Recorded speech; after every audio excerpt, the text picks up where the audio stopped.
Hey, so hello everyone, this is Akash Kandoi and I hope everyone of you is doing absolutely amazing. Attempt आ रहा है sir नवंबर 23 में। डर लगता है सर, काफी कुछ बाकी है, क्या मैं कर पाऊंगा, क्या मेरे में वो कैपेसिटी है। तो है ना, मैं आज विजुअलाइज कर रहा था कि मेरी क्या स्टेटस थी 4.5 मंथ्स पहले एग्जाम के, है ना। एंड पता नहीं आपको इससे मोटिवेशन मिलेगा या आप शॉक रहोगे, जो भी हो जाएगा। It was not that great.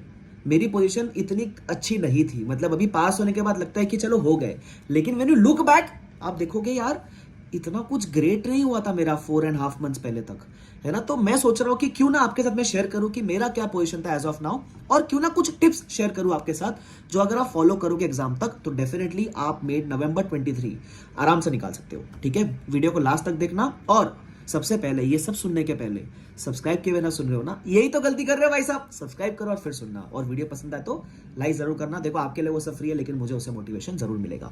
ठीक है, चलो अब शुरू करते हैं बात करना। सबसे पहले मैं बता दूं मेरा अटेम्प्ट मई 2017 में था, राइट। तो अगर मैं बात करूं 4.5 मंथ्स पहले मेरा कितना हुआ था, तो जब मैं एग्जाम के स्टडी लीव पे गया था 5 मंथ्स पहले, तो तब तक मैंने 3 सब्जेक्ट कर लिए थे। ठीक है, और अभी एज ऑफ नाउ ऐसा समझ लो मेरे 2 सब्जेक्ट और चल रहे थे, दोनों के 50-50% हुए थे। तो अगर आप ऐसे कैलकुलेट करोगे तो 3 हो चुके थे और 2 के 50-50 हो गए थे, मतलब मोटा मोटी 4 सब्जेक्ट हो गए थे। अब मजे की बात यह है कि जो मेरे 3 हो गए थे ना, उसमें से एक ऑडिट था। आप बोलोगे सर आपने ऑडिट पहले कर लिया था? हाँ, ऑडिट मैंने पहले ही सेल्फ कर लिया था, लेकिन आगे जाके मैंने ऑडिट की क्लास ली एग्जाम के 1.5 मंथ्स पहले। तो इफेक्टली जो 3 हो चुके थे उसमें से एक तो मेरा पूरा वेस्ट हो गया, क्योंकि मैंने आगे जाके क्लास ली। वैसे वेस्ट कुछ नहीं होता है, हाँ। तो 3 में से एक तो मैंने आगे जाके क्लास ली, तो इफेक्टली 2 हुए थे, और 2 सब्जेक्ट के मेरे 50-50% ही पढ़ के हुए थे। आप कहोगे सर आप झूठ बोल रहे हो ना, it is a fact, it is a reality. मतलब इफेक्टिवली मेरे 3 सब्जेक्ट पढ़ के हुए थे एज ऑफ नाउ, लेकिन आई हैड दैट बिलीफ, है ना, कि मैं कर सकता हूं।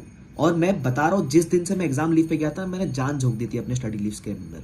ठीक है, मैं रोज पढ़ता था, रोज। मतलब मेरे को कभी भी ऐसा नहीं था कि मैं मेहनत नहीं कर सकता। मुझे पता था मैं मेहनत करूंगा तो मैं निकल जाऊंगा, क्योंकि है ना, आप ऐसा हाइपोथेटिकली सुनोगे कि यार 5 रिवीजन इंपॉर्टेंट है, 4 रिवीजन इंपॉर्टेंट है। मैंने अंदर सोच लिया था कि अगर मैं ढंग से एक बार कंप्लीट कर लूं और 2 से 3 बार भी रिवाइज कर पाऊं, it will be more than sufficient for me, है ना।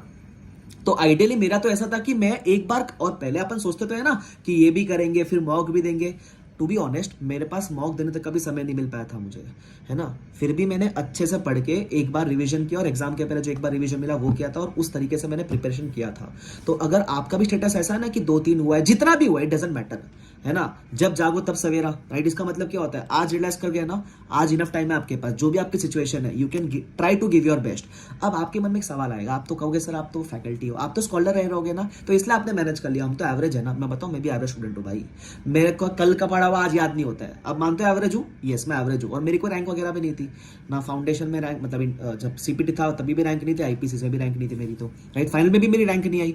तो I was an average student, but I always used to think कि मेरा हार्डवर्क हमेशा ऑर्डिनरी नहीं एक्स्ट्रा ऑर्डिनरी रहेगा।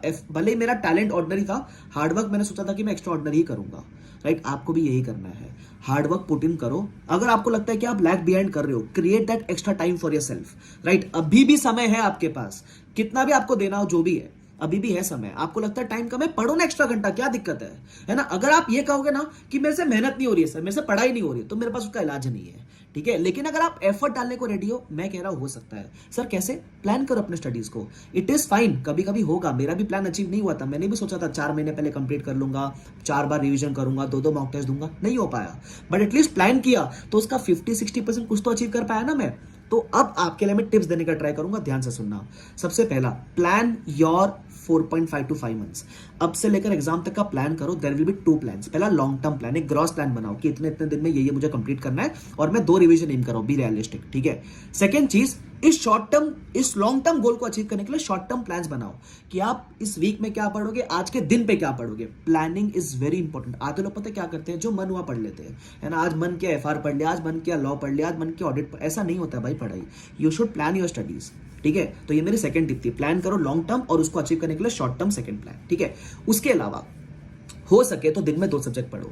ठीक है, मैं वैसे दिन में 1 पढ़ता था, बिकॉज मुझे ये प्रॉब्लम नहीं था कि मैं 12-12 घंटा थियरी नहीं पढ़ सकता। मैं पढ़ सकता हूँ 12-14 घंटा थियरी भी। अगर आप वैसे हो तो दिन में 1 करोगे तो भी सही है। अगर आपको लगता है नहीं सर मेरे को नहीं जमता 1, तो दिन में 2 करो। मेरे को ऐसा लगता है 2 से ज्यादा मत करो। ठीक है, एक थियरी एक प्रैक्टिकल कॉम्बिनेशन बना के चलो। ठीक है, उसके अलावा हो सके जितना एफर्ट डाल सकते हो डालो। मैं अभी भी आपको कहूंगा, मैंने कुछ दिनों पहले मेरे टेलीग्राम पे भी ये सेम चीज बोली थी कि भाई लास्ट 1-2 महीने में ना सब हार्डवर्क करते हैं, अभी से जो हार्डवर्क करेगा ना उसके पास होने के चांस ज़्यादा रहेंगे, ठीक है। Out of 100 only 15-20 are going to pass, है ना। वो 15-20 कौन होते हैं? जो 15-20 टॉप हार्ड वर्किंग स्टूडेंट्स होते हैं। ऐसा मानो 100 स्टूडेंट है, आप 100 स्टूडेंट की क्लास में बैठे हो, तो इस क्लास के अंदर जो टॉप 15 या 20 हार्ड वर्किंग स्टूडेंट्स होंगे ना वो पास होंगे। मैं मानता हूं कि मैं एवरेज हूं, लेकिन मेरा हार्डवर्क वॉज नॉट एवरेज। मैं मानता था कि मैं जब भी एफर्ट मारूंगा, मैं हमेशा, अगर 100 बंदे बैठे तो उनसे ज्यादा मेरा हार्डवर्क होगा। आपको भी यही बिलीव रखना है कि मैं जब भी एफर्ट मारूंगा, जितने भी स्टूडेंट्स दे रहे, टॉप 15% में मैं हार्ड वर्किंग आऊंगा ही आऊंगा। ये आपको हमेशा अपने ऊपर बिलीव रखना है और पढ़ाई करनी है। देखो सबको पता है प्लानिंग वगैरह अपने हिसाब से आप ड्राफ्ट कर सकते हो, है ना। You need not anyone's help, आपको किसी की हेल्प की जरूरत नहीं है। You need not need anyone's help, आप कर सकते हो। बस आपको अंदर में बिलीफ लाना है और हार्डवर्क करते हुए चलना है, तो आप भी कर सकते हो, ठीक है। मुझे ऐसा लगता है अगर मैं कर सकता हूँ ना तो कोई भी कर सकता है, ठीक है। दिल से बोल रहा हूँ ये चीज़ आपके लिए, और मुझे लगता है आप सबके अंदर वो कैपेबिलिटी है। अगर आप फाइनल तक पहुंचे हो, इंटर पास करके पहुंचे हो ना, इंटर अभी लगता है कि इजी था, इंटर के समय याद करो 2 ग्रुप 8 सब्जेक्ट निकाले थे ना तुमने, तुम ही ने निकाले थे ना, तो याद करो ना वहां वैसा क्या कहता जो यहाँ करेंगे अपन तो निकल जाएगी एक ही बार में, वो आपको याद करना है, ठीक है। तो प्लीज कीप वर्किंग हार्ड। उसके अलावा बहुत उम्मीदें हैं आपसे, सिर्फ मुझे ही नहीं, आप खुद को भी आपसे उम्मीदें होगी, पेरेंट्स को भी आपसे उम्मीदें होगी। खरा उतरना है, उसका एक ही इलाज है, मेहनत करना है, ठीक है। तो मेहनत करेंगे। और आज अभी अगर वीडियो यहाँ तक देखा है ना तो कमेंट सेक्शन में डाल के दिखाना, आई विल डू इट, ठीक है। डाल के जाना, I will do it, promise करना अपने आप से कि आज आप करके दिखाओगे, ठीक है।